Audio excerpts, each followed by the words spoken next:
Tai Tokiro. So Lance's wife, Tracy, was already in Tamaki Makaurau, and Tracy did the kōrero on Lance's behalf and did a fantastic job. So I'm glad that Lance is here this evening. It's his first time in Otaki, so e te hoa, kei te mihi atu rā ki a koe, hara mai rā ki te kaiwa Ngāti Raukapa te au te tonga. As you would have read in the program, there's a number of initiatives that Lance has been involved with, but I think he represents a generation of young Māori who understand the importance of education, but they also understand the importance of being grounded in who they are. And by that I mean grounded in where they come from, who their people are, and what's most important to them. He's somebody who takes a different approach in terms of promoting wellness.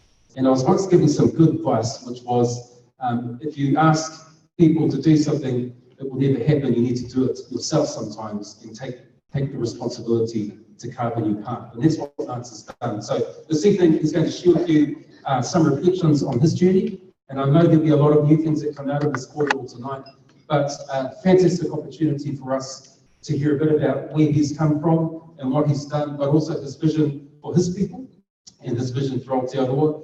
And I think really for today, there's been a fantastic range of high kōrero and speakers. So Lance's kōrero this evening is really going to be the kinaki for all of those outstanding presenters we've had right from this morning into the afternoon with our workshops and our sessions and this evening. Mō reira, e te iwi, kārea mo te whakamoro i te kōrero, o taike mai a Lance tēnei pō, ngari ko tāku i ngata ki a koe, o mai te pakipaki, o tāku te Lance o Saori.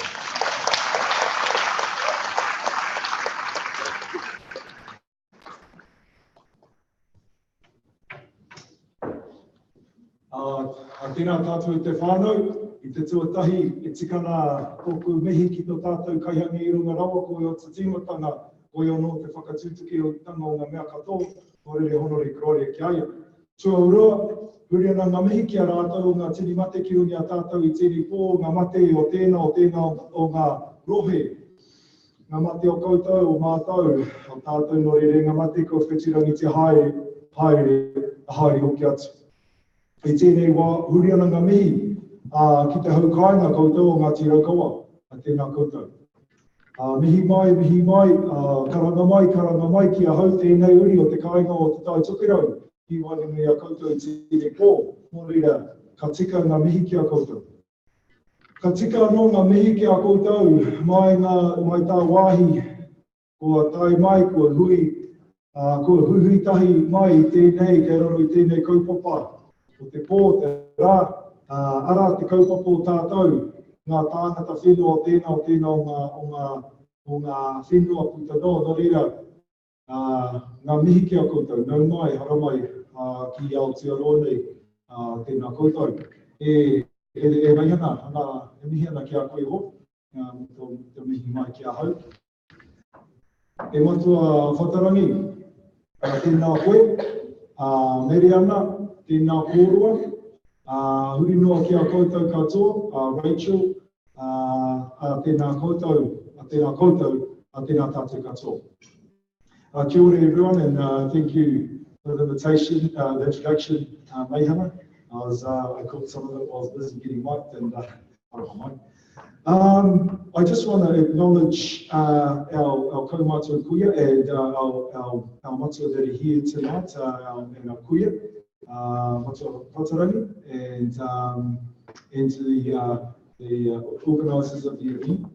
I'd like to acknowledge J.R. McKenzie Trust, Foundation North, Vodafone Foundation, and all of you that are here tonight that have come from far to Wānanga to explore how we as Indigenous peoples can think up our own solutions and for the prosperity of our communities and our people. So I just want to acknowledge you all from local, from close, from nearby and from afar. So kia ora koutou katoa. So my name is Lance O'Sullivan, as Meihana kindly introduced me. I'm a doctor. And I wanted to contribute to the conference by talking about an approach to democratise healthcare. You know, to put the power of healthcare into the people's hands rather than to hands of in the hands of clinicians and doctors and nurses and health managers and hospitals and clinics. Rather put it into the hands of the whānau and, you know, and of Ngāti Raukawa, of the Taitokero, and so I want to talk about that. I just want to talk a little bit about my background now. Actually, I might try and get a sense for who's in the audience. So can you put your hands up if you're from overseas? Okay, so it's good. And thank you. And can you put your hands up? Like I don't want to ruin it by boring everyone to death. So I wrote a book a couple of years ago, and it's always really bad when lots of people in the audience have read it because most of my speech is based on that. So has anyone read my book? Okay, that's good. That's a good low number. Did we bring that truckload of books? All the royalties go to the Book Foundation. I just want to acknowledge our CEO, Deirdre. And so yeah, quite an awesome feedback I've had about Deirdre. Actually, I followed Deirdre's footsteps in most places, and geez, these footsteps these shoes are big ones to fill.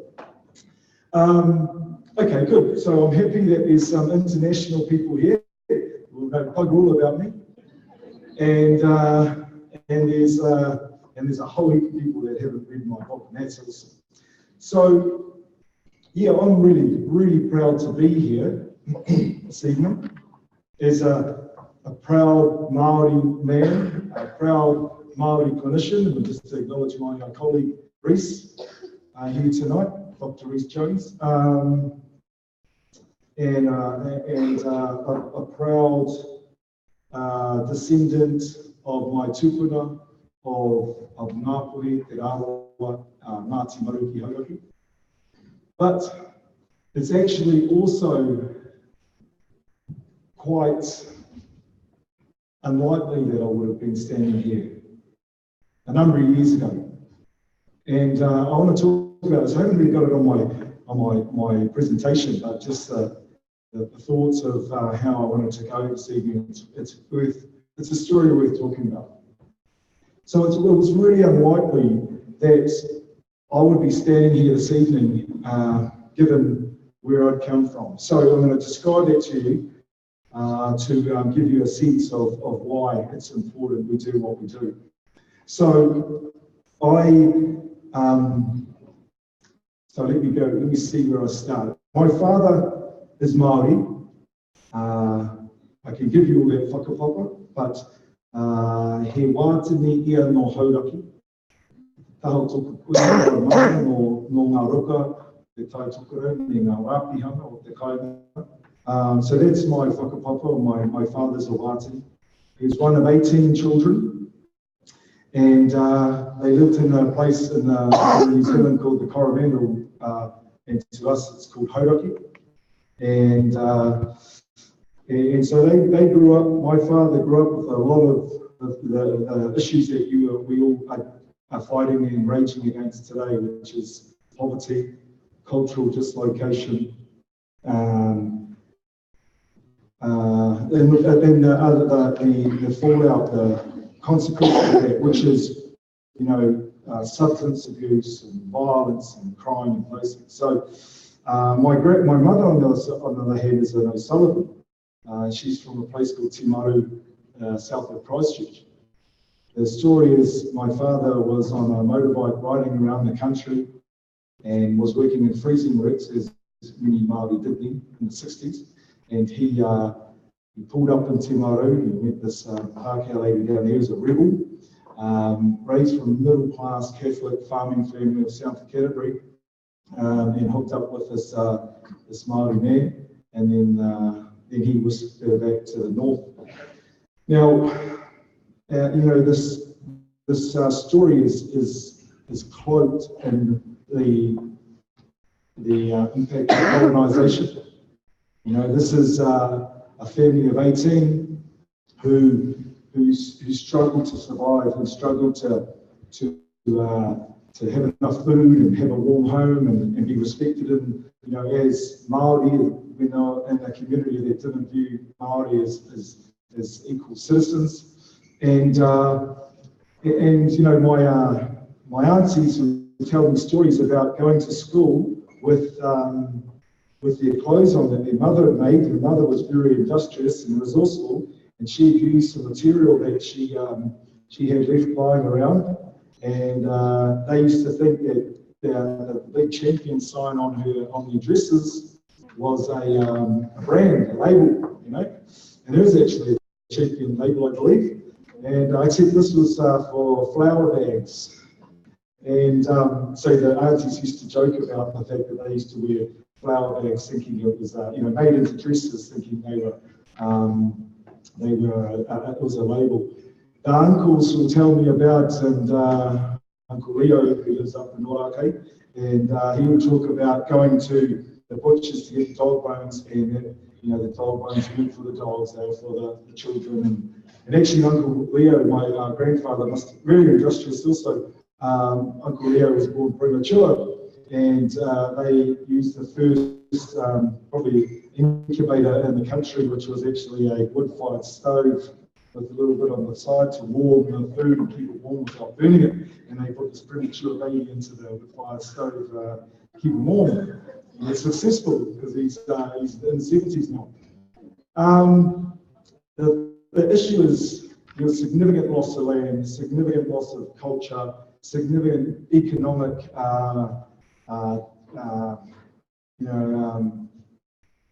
dislocation and loss of economic foundations. And that was right for all of those things I talked about before, which is all those social dysfunction issues. And so when my mother and father were raising this young family, myself and my sister, I was visiting my father in a place called Mount Eden Prison, which is a remand prison in Auckland. And I was age 3 or 4. And of my uncles, there was quite a number of them had been through prison. And that was one of many occasions I was seeing my father in prison. And it was what actually turned it was because there's a lot of drinking, a lot of violence happening. Was one evening my sister would have been about 4 or 5 when this happened, was serving beers to all the uncles who come home from the pub. 2 o'clock in the morning, walking around and filling up with beers. So my older sister was doing that, and my mother told her best friend who uplifted us, my sister, my mum, and myself, and we lived in her home for 12 months in Auckland before we were able to get out. Now, my mother also always says she would never have left if it was not for someone who loved and cared for her that came and grabbed and took away. So now, the reason why I sort of laboured that a little bit, that's the backstory. How does that impact on me being here today and the likelihood or otherwise of me being here today? Well, you carry this sense of being Māori when you're witnessing all these things, and then put further on in life, actually witnessing more. And your view on being Indigenous or being Māori was very blurred and distorted by all the social issues that were going on.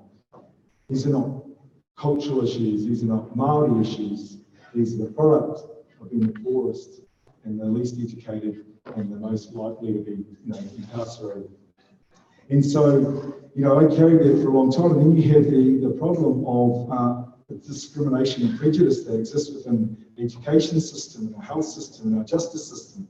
And, that was really evidence for me because I actually, I had very early on in life, people at the principal and teachers in the schools I was going to identified me as a slow learner, a child with learning difficulties, a troubled child, or a problem child. And no doubt if they had the medication now, they would probably have medicated me with something like Ritalin and given me a title, a diagnosis. But when you get treated like that, you really quickly conform to how you're being treated, right? And I was labelled the slow learning, troublemaking kid, and that followed me through from one school, like a primary school, junior school, through to intermediate school, because the principal would do a handover to the new principal and say, oh, these are the kids you have to look out for, you know, and it's generally the brown kids, right? And so you're doomed before you even have a chance to prove yourself. Now, why that's important is because, you know, that made me and my experience of education really poor and really, you know, unsatisfactory. And so what happened was, you know, I was struggling to fit in at school, and quickly you get disinterested in sitting in the back of the class when you get treated, you know, as a second-rate student and citizen, really. And so I ended up looking to where, you know, what I'd searched for lots of my life was, who was I as a Māori? Who was I as a Māori? My mother couldn't give that to me. And what I was seeing from my father's, my experience with my father was not what I needed to see. And so, you know, I was associating with the cousins and all that, and thinking that was, you know, running with them was what it was to be Māori. And, you know, that was going to get me on into trouble real quick. Got us into trouble, we just didn't get called all the time.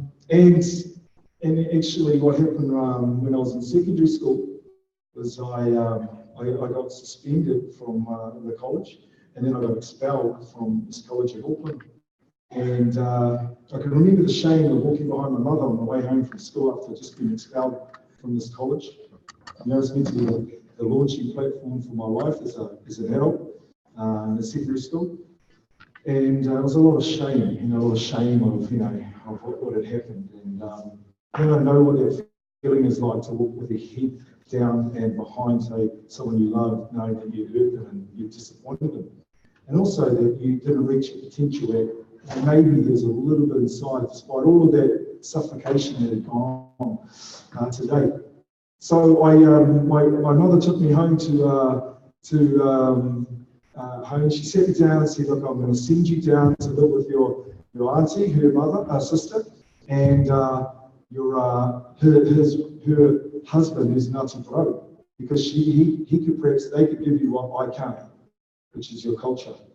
So I left for Auckland and went to a place called Timaru, which is where my mother's from, south of Christchurch, and I was there, and the deal was, if I behaved myself for the rest of the academic year, which is about 10 weeks, 12 weeks, at a local school in Timaru, I was 14, I'd be able to return to Auckland to a secondary school that said they'd take a chance on me, a school called Sacred Heart College. And anyway, I got to Timaru, and my grandmother put on her Sunday best, and the good Catholic woman took me along to a Presbyterian school, which is really hard. Catholic taking me along to a Presbyterian school and asking if they could let me in. So this is Timaru Boys High, and let me in for this period of 12 weeks. And it must have been my grandmother, my mother's mother, her charm that allowed this to happen. So I went there and went to Timaru Boys High, and 8 weeks later I got expelled. And it was funny because it was a few years back, a journalist called Guy Espina did an article on me and in the Listener, and he wrote about the story about being expelled from Timaru Boys High. And the president of the Old Boys Association contacted Guy and said, Guy, we have no evidence, no records of Lance Sullivan ever coming here. This was about 2014-15, and I won New Zealand the year 2014. And I said to Guy, no, I can understand this, Guy, because they actually probably didn't want to be known for expelling the future New Zealand of the year. And it was quite funny, because I rang the president and we cleared it up. I said, no, I remember getting expelled. But anyway, there's a real big story between then and now, right? So there's this whole sort of saga, this whole backstory of really doomed from the beginning, and, you know, the chance of success is certainly standing in front of you this evening, which is like zero. And what actually changed there was My mother brought me back to Auckland and she applied to 2 schools in Auckland, the only 2 that would actually even entertain interviewing or accepting the application. And I was successful in one of the schools, and the other one I wasn't. But that school was called Hartlepool Pētara College, which is a Māori boarding school for a Catholic Māori boarding school for boys. And it was there the first time in my life that I'd seen what it was to be Māori, and proud, and aspire to be something more. So I went into the school and as a 15-year-old, head down, no sense of pride or sense of self-belief, and I graduated with this amazing sense of belief that I could do anything, and importantly, a deep commitment that started then and continues to this day to serve my people.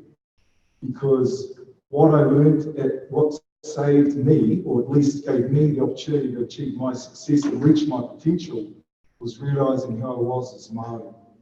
It was my people then who were around me, and by extension, people that are around me still, that gave me that opportunity. And so I have this huge sense of gratitude and a sense of service to our people. And I practice a style of leadership now called servant leadership. And servant leadership is defined as a conscious decision, an inherent desire to serve, followed by a conscious desire to lead. So born with the desire to serve our people, our community, and learn the skills of leadership to achieve that. So that's what I do. And now, look, I'll tell you, I haven't even gone past the first slide. How scary is that? I'm going to get through this. May have made the mistake. He said, "Oh, you can talk as long as you want." I said, "No, big mistake." But so just quickly, because there's young people in the crowd, right? And I just really want to reach out to them on this point. I'd finished school. I believed I could be anything in the world. People were telling me enough. If you tell them enough, it'll happen. And just go back to the other side, Malcolm, to that point. If you tell someone often enough they're bad or dumb, poor, or unhealthy, it will happen. The flip side to that, tell them often enough that they are great, and that will happen. So I was being told I could be great, and so I didn't know what great looked like. I didn't know what that meant. I wanted to serve, so I didn't know what they looked like. But it happened one night when I was sitting at home on Friday evening. I was 17. I was about to finish college, and an auntie of mine called me, my dad's sister, and she said, Neff, I want you to come with me to a hui. And I'm like on the phone, I'm going, okay, auntie, I'm 17, it's a Friday night, I'm in Auckland, and you want me to come to a hui? And she goes, yes. I said, okay. I said, where's that hui, auntie? And she said, in Mangere, Mātātou Marae. So I was going, it's Friday night, I'm 17, I'm sitting at home, and my auntie wants me to go to the hui, in Mangere, Mātātou Marae. What's it on? What's on Rongo Māori? And I said, okay. And I was thinking in my head, I'll see what you so I went along to this hui. It was on Rongo Māori, traditional Māori healing. But when we were at this hui, this young Māori man stood up to speak, really well dressed, articulate into our Māori, our language, and in English. And he spoke for 45 minutes. And he talked about everything. It's just like for 45 minutes, I was just captivated by this man. And at the end of it, I found out, or he announced, he's a doctor, a Māori doctor. Never seen him before. For 45 minutes, he held my attention, and I call him my 45-minute man. Okay, and because I haven't ever been in the same room with him again. But he inspired me to a point that I always talk about him. I always talk about him. I know that he was critical in both my successes and the failures I may have had and the journey I've taken, but he was so important. He was only in my life for 45 minutes. And so I often talk to young people and say, search out, for your 45-minute man or woman. Someone who doesn't have to be in your life forever, but they will inspire you in a moment in time that will will change your life and, you know, and blow your mind when you look back on it. And I'm so proud, you know, I reflect on it. You know, I spoke to this doctor a few years back, and it's so nice to connect, but I've never been in the same room with him again. So, young people at the back, oh, of course, in the front. You know, 45-minute man, 45-minute woman. Okay, now let's get the speech started. How to democratise healthcare. Okay. Actually, I want to just go to this. This was this evening, right? Matarua. Te pipe kone kone? Kahori. Oh, nā me hiki a rātou, te kapo o Matarua. You know, he tauira whakahihi mo tātou. And, you know, what's really awesome, does anyone pick what's really awesome in this picture?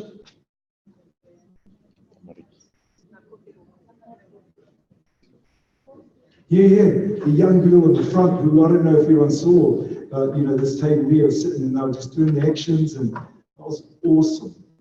It was so, you know, warming to see the next generation being proud of their culture, being proud of their whānau, being proud of their mama, and knowing our culture, and being in this warm and safe environment. I just thought that was awesome. The kapahaka was awesome, but that was the most poignant moment for me, just watching that. Yeah, those young girls. Now, so IMIP was, it's a digital health program. Okay, so has anyone heard about IMIP? Yeah, can you put your hand up? So, all right. Right. Okay, so it's a digital health program designed to democratise healthcare. Reese and I are doctors, and there's about 14,000 doctors in New Zealand. And I'd say about, well, actually, how many would say are our people, Reese? 9,000? I say 9,000. I say 5,000 is probably all we need, you know, to keep the good ones. And, you know, because, you know, the traditional model of healthcare is that you go and see a doctor who holds the power of life and death, literally, and the power to give health. And, you know, there's this real massive power imbalance, and I don't take it, and I don't like it. And the reality is our people can do far more than they're given credit for. And actually, the people who deliver healthcare can be way different than what we currently have. So we have a digital health platform, and I'm going to talk to you about what it is, but it started in the far north of New Zealand, which is up the top here, okay, where I'm from. It's 5 hours north of Auckland. And so we look at all these problems, right? Haki, skin problems. Okay, at the very least, they cause impaired learning, they cause distracted child. But, you know, a problem here is also they end up getting into the bone and into the joints and into the kidneys, and they can even contribute to rheumatic fever. And I see some, I'm sure there's some whānau from Australia here, perhaps, is that right? Australia? Yeah. So you know about this, you know? And, you know, this is a problem, and it's in our community. I'm sure it's in Otaki. It's only our Māori or our sort of island children that have these problems predominantly. We have problems with dental infections and strep throat, which causes rheumatic fever, and kutu. These are the things that we deal with at the moment in this program called IMIP.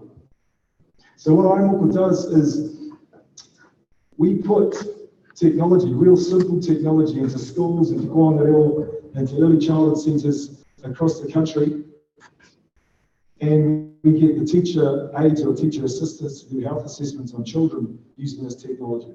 Now, a few, you know, including digital thermometers and scales and a thing to check the pulse. Now, if you can use Trade Me or Gumtree or eBay, you know, you can use this. That's easy. We train people to use it in 2 hours, and you can do a health assessment on a child in 2 minutes. And you send it to the cloud, okay? Now, in the cloud, we have a telehealth team that's based in the little town I'm from, in Kaitaia, that looks at all the cases, and then they send it off to a doctor to approve. So a doctor could be anywhere in the country or the world and to approve a case for a child. Once that's done, a prescription for that child, like for medication, will go to a pharmacy or chemist 100 metres down the road from where they are. 8 minutes after they were assessed by a teacher aide in their kōrero, a kaiawhina or a teacher. Now I'm going to tell you a story. This only happened about a week ago. This is Beryl Henare. She lives in Kaitaia, and she's the centre manager for ABC, which is an early childhood centre, and that's it there. It's opposite Ponkalia Street School, and it's on Dominion Road in Kaitaia. Beryl has been trained to use some simple technology to do health assessments, right? So she did an assessment one day, and why is Beryl good? Because Beryl knows, just like the parents of children, she knows there's something's wrong with the children she cares for, because they're usually active and they're usually running around and stuff, and she'll know when something's wrong. And actually, so why do we make them come to see us in the clinic? Why don't we put services closer to them? So Beryl is what we call a digital health digital health deputy. Okay, this is our new term for this. It's a new role that didn't exist before we invented it, right? Now, so Beryl did this assessment on this young boy. He's a 3-year-old Māori boy, high risk of having an admission into hospital for skin infection because he's Māori and lives in Northland. And she described the grandness of it off, but a sore on this child's left foot. She describes further in detail the fact that the child hadn't been walking during the morning, the lunchtime, and was feeling hot to touch. She actually did a temperature, which you can't show you here, but she did a temperature that's 37.9, and she repeated it later. It's mildly low, but still a high, sort of a low-grade temperature, low-grade fever. In the context of a 3-year-old child who had a sore, swollen ankle and had sores like haki in the tiger around them, right? And this is what the ankle looked like. Okay, so Beryl has done all this at 1 minute past 2, Thursday the 20th of April. She did this assessment, right? She sent it off to a doctor, who happened to be me, and I checked this case, actually on the flight from Auckland to Kaitaia. I was checking my phone, because on that flight, you can actually use your phone because it's so old, it doesn't have enough technology to be interfered with by my phone. But I was flying over the Kaipara Harbour north of Auckland when we were sorting out this kid. And Beryl also, just picture this, believe this, Beryl also did a video of the child. Now, Reese, the clinicians in the room, is there other clinicians or nurses or doctors? Okay, I mean, yep. Is there anyone who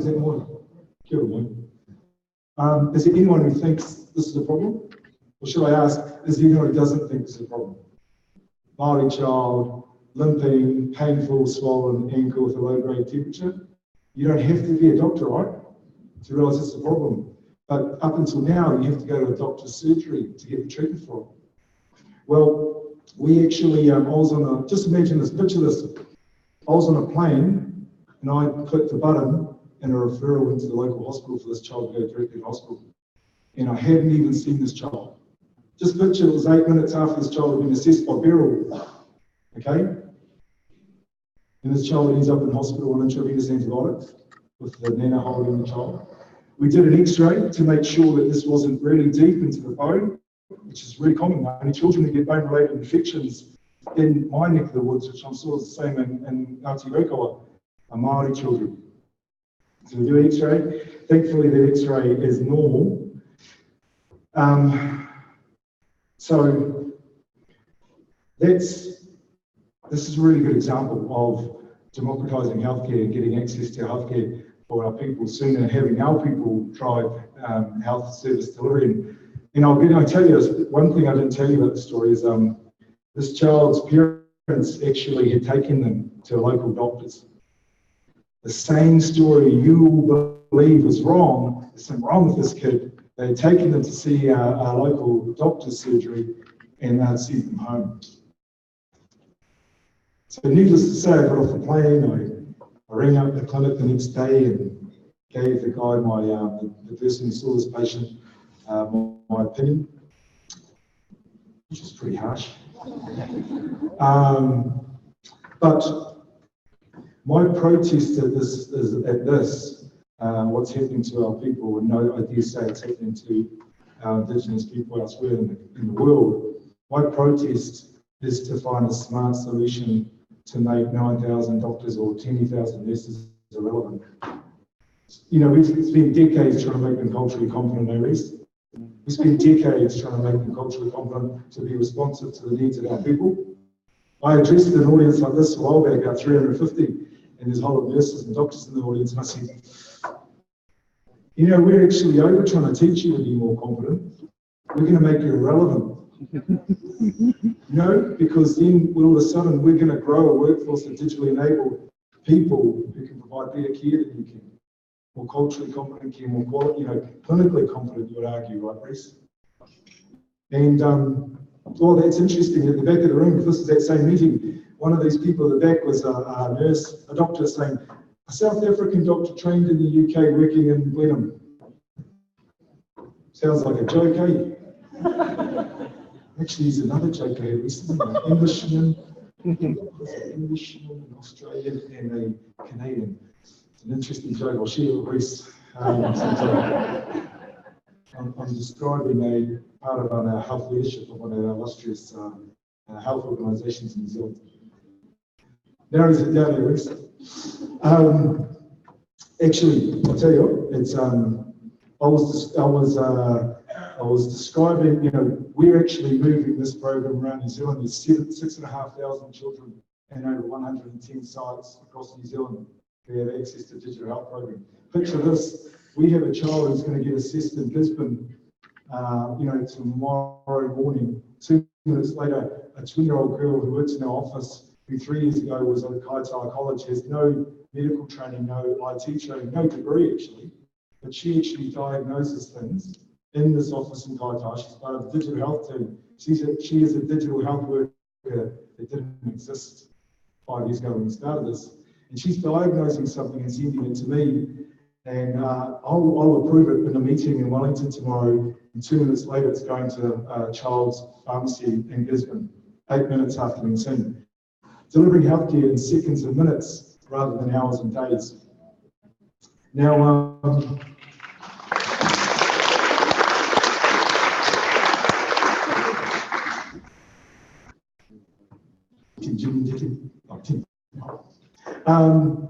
yeah, so yeah, it's interesting, right? Because I talked about disruption. So I talked about servant leadership, but there's also a style of leadership that I also adopt, which is disruptive leadership. You know, disruptive technology, disruptive innovation, and importantly, I was at an event this morning. We were talking about technology and inequalities or inequities, right? And you know, the risk for us is if we don't get at the front of this stuff, we don't get at the front of the emerging, converging technologies and the exponential technologies that are really going to redesign the health system, our people, the gaps will grow wider, the haves will have greater access to healthcare than the have-nots. And really evidenced by the fact that, you know, we're moving around the country, and I got a phone call from a district health board, which is a big organisation that's after your healthcare, right? Oh, look, we're just ringing to say we hear you're coming into our region. And I said, yeah, that's right, yep. So this is not a phone call to say don't come in, you know, not trying to say keep out, just a phone call to say how we can work together. But really, it's a phone call to say don't come in. You know, and I said, oh, no, it's cool, we'll catch up and talk about it. So we had a meeting, and they said, look, we won't fund you to come in here because we're already developing our own digital health platform. We've got this from the United States. I said, okay, cool. That's cool, we're going to come here anyway. You know, there's that Maui Portiki Chiki, don't get the stuff, attitude. And, you know, and I showed them what we're doing and told them, look, we're going to come in here anyway. And they looked at what we're doing, and I showed them all this. And actually, I showed them one of a case from their own community, just like this. And they said, oh, we could probably do that, you know. That's what they told me. I said, oh, really? Well, I tell you this, on my understanding, we spend 2.3 cents for every dollar you spend on your system, and you're telling me that you could probably do what we're doing? We spent less than 3 cents for every dollar they spend, and they told us they could probably do what we're doing. I thought, well, what's going to happen when we spend 10 cents in every dollar?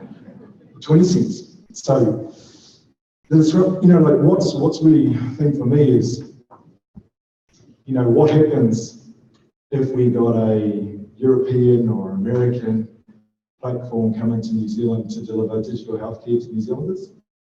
Where does equity feature on that company's list of priorities? Well, actually, I believe it's going to make it easier for people who already get access to care, to get great access to care. And those that already have trouble getting access to care, they'll have more trouble. So this is where I'm at the moment. This is what I'm doing. And so I don't do a lot of clinical medicine now. I put down the stethoscope and picked up the tools of innovation, tools of disruption to make a change. And it's exciting. To be honest, my career as a doctor, this is the only time I've really felt that we can change things, redesign things so that it's way different. Throw what we do out and really put pressure on incumbent providers to actually shape up or ship out. So it's exciting. I just think I'll go through my last slide. Okay. And actually, if there's any questions now, we can take a few questions from us. But this is my final slide. And this is a slide of 3 Indigenous Maori children who live about 40 kilometres where I live. And I was out doing a visit one night, a home visit, and these kids come up to me because they saw our car with our logos and stuff on it. And they come up to me and said, "Are you with the Aimoko team?" And I said, yeah, I am. Why is that? They didn't know who I was. Okay? Now, I can appreciate the young, and that was good. They didn't know who I was, as their local doctor. But they didn't know who I was. I was invisible to them. I just want to hold on to that, okay? I said to them, yeah, what do you know about Aimoko? And they said, 3 weeks ago, I had all these sores, and this young boy showed me his legs. I had these sores all over my legs, and I went and saw Fire Lisa. And Fire Lisa is a term of endearment for the teacher aide who works in this child's school. And Fire Lisa, he said, look, Fire Lisa used the Aimoko iPad, and I got better. Now, why that's really awesome is, one, I was invisible. The medical workforce was invisible. I signed off his prescription on my phone, but he didn't even know I'd done that, and he didn't care. And I don't care, because he got better. 2, he saw Fire Lisa as a person who delivered his healthcare. And I think that's far more valuable than me getting kudos and credit for that. And the final thing is, he saw an iPad in a device as something more than just movies and games and music. He saw it as a way to access healthcare. So that's really cool. And it accessed it in his school, And the child got the antibiotics delivered, in this case, on the rural delivery the next day. I went and saw his father, and he said, it was awesome, just turns up. She lived around the farm. That part I didn't like so much. Child got better, that's the main thing. So, look, I guess I gave a long story to tell you my backstory, but it's important for you to know, and probably less for this audience to know than for any of the other audiences I speak to, but to know the reason I do this is the same as what you're doing in your communities. And the deep sense of service and commitment to our people. But we have to be smart. We have to think up new things before other people have thought them up. We have to look at new ways of doing things, fail fast, learn quickly, just testing things. And so we're in a really exciting cusp of possibility for what we're doing. Our vision is actually that 500,000 children will have access to a digital health program by 2020. By the time We Cookie goes up to Hawaii, 500,000 children will have access to a digital health program from 0 to 18. And that's just looking at children on this age group.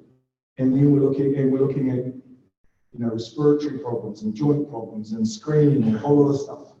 run by our communities. We're far better to look after the health of our people.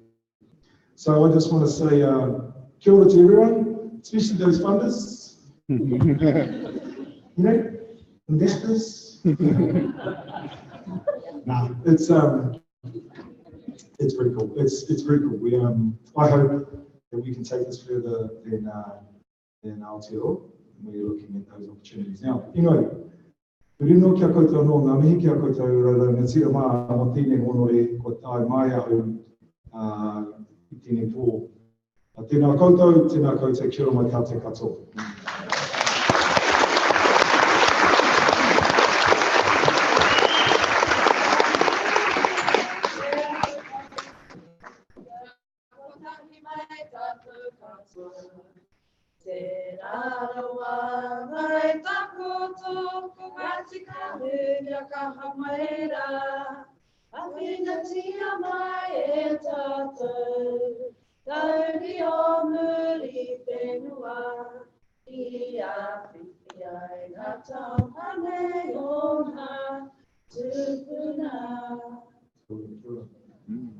Piti hono tātou hono rātou te hino mate kia rātou. Piti hono tātou nei tō mura kia tātou, ngā tira kaua. Uri no kia koutou ngā mātā waka o te motu, tēnā koutou kia ora mai tātou katoa.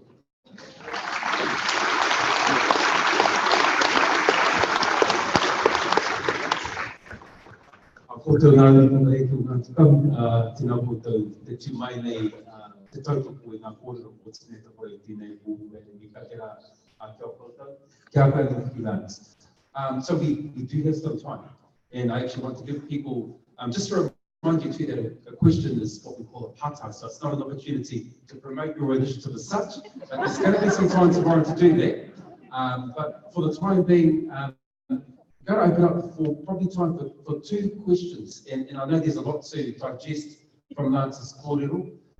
Lots of things to think about and to consider, but I think when you talked about the 45-minute man, Lance, hearing the responses from the people in the audience tonight, you've been that person for a lot of our people here. So I thank you again for your kōrero.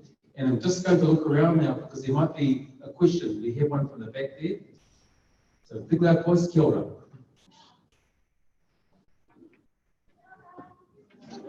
We've got a microphone coming to you. Here we go.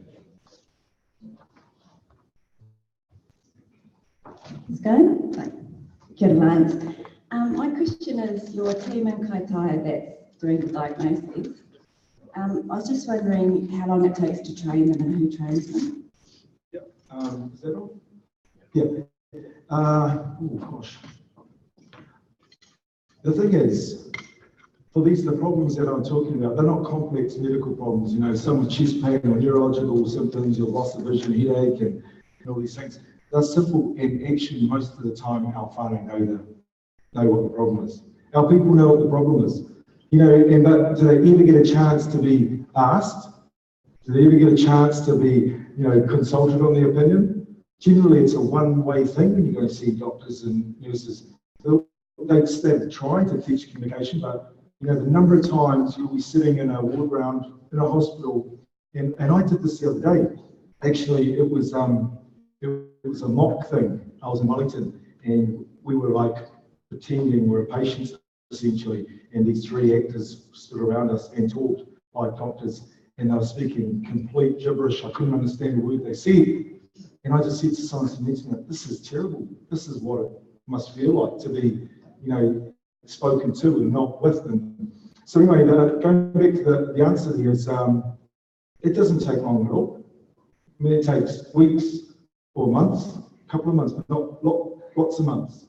Teach them to look out for the things we're doing now. So we use pattern recognition and get people to look at clinical protocols. So if this is red, weepy, sore, crusty, open wound, and it's painful, and it's a result of a fall or a cut or whatever, or bite, then, and they're not really sick with a high temperature and high heart rate and all these things, and they don't have any other medical problem, then this is the treatment they need. Really simple, based on their weight, based on their allergy status. So we use pattern recognition and clinical protocols, bring them together, and a 20-year-old does that. But someone told me recently, actually, Lance, what you're doing, that's artificial intelligence, but you're using a person. And I know that because we're using a person now. And our next step is how do we get machine learning into what we're doing? How can we get a machine that doesn't get it wrong, to look at 1,000 images a minute and give us an accurate diagnosis? And we're already doing that.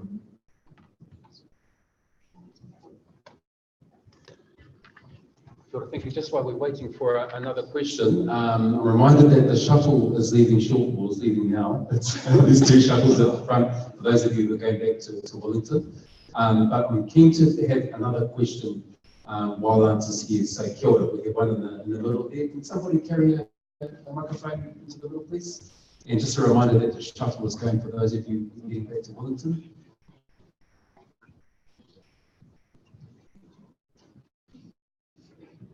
Just put your hand up again, you have my way.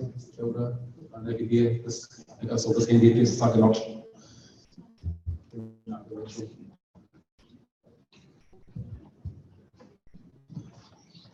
Kia ora.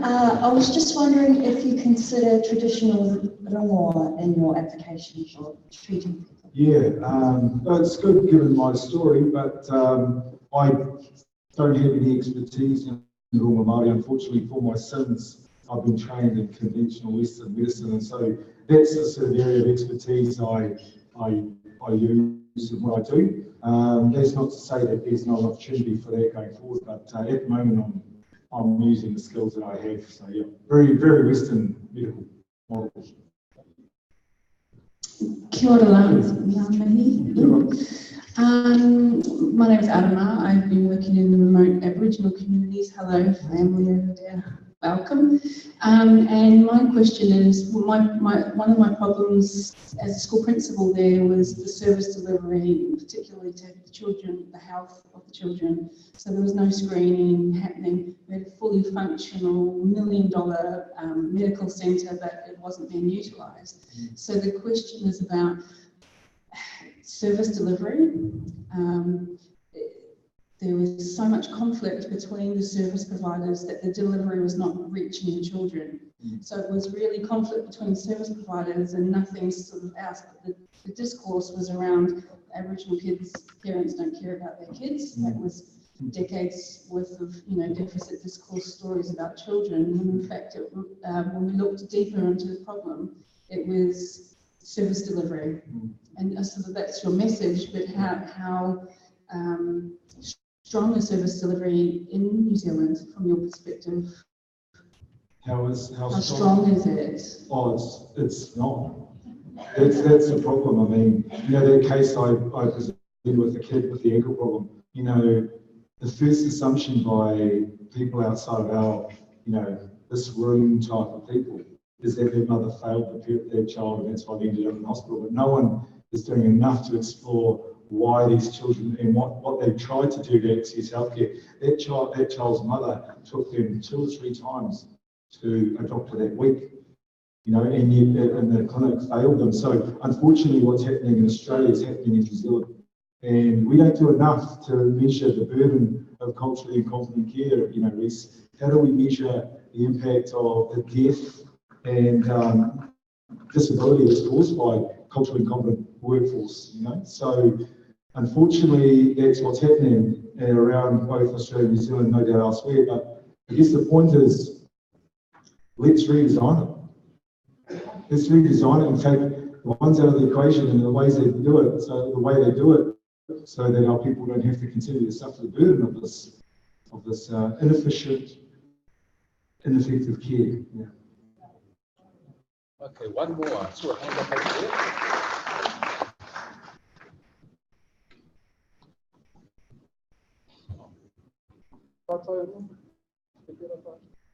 Come on.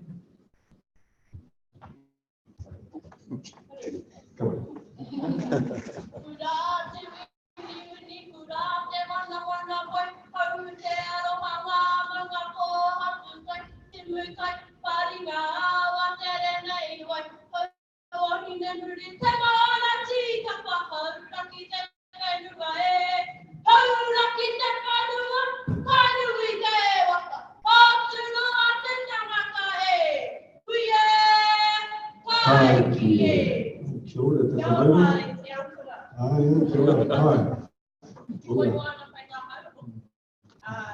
Being conscious of time, I have one part-time. I thought I'd introduce myself.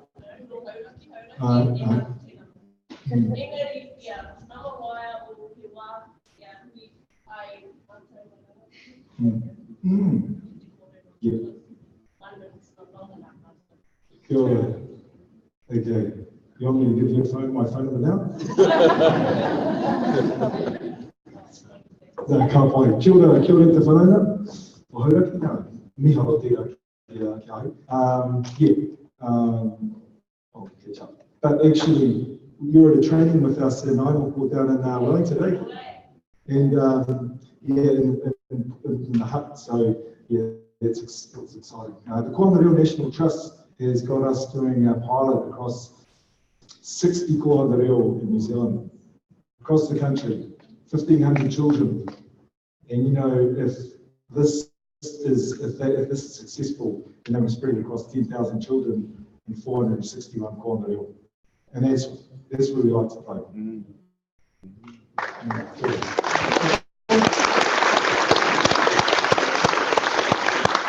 Thank you for that. Thank you for staying on time to those questions too. I know there's lots more questions, and there might be an opportunity at some point in time to catch up with some of our whānau here tonight. But for the time being, whānau, just want to acknowledge Grant once again for taking time out for a busy schedule. I know you've got a lot on at the moment, and you've got your 7 kids to look after as well. So appreciate you coming down here to us in Aotearoa. O mai te paki paki.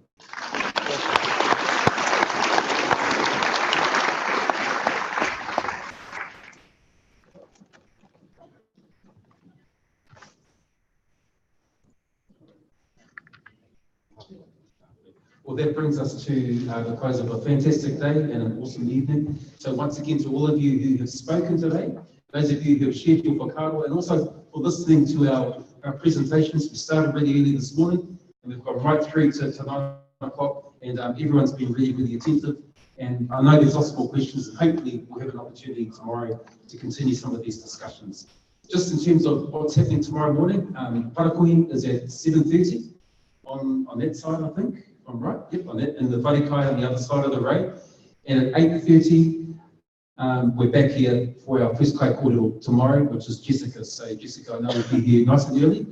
So we'll need to be here as soon as we can after breakfast, ready to go for another day. So I tēnei wā, e mihi atu nei kia koutou katoa, e koima, e koroma, koutou ngā kau mātua, e wāngenuhi a tātou, taino atu kia koutou ngā manuhiri, o atarau, porarau kia koutou katoa, I tēnei wā ka tukuna atu he karakia, e whakakapi atu i a tātou kōrero I tēnei wā.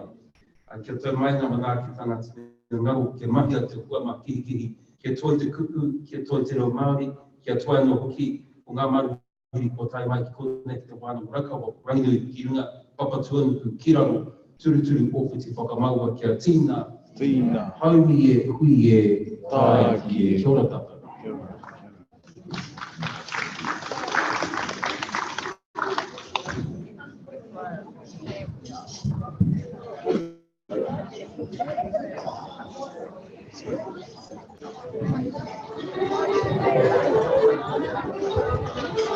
Come on.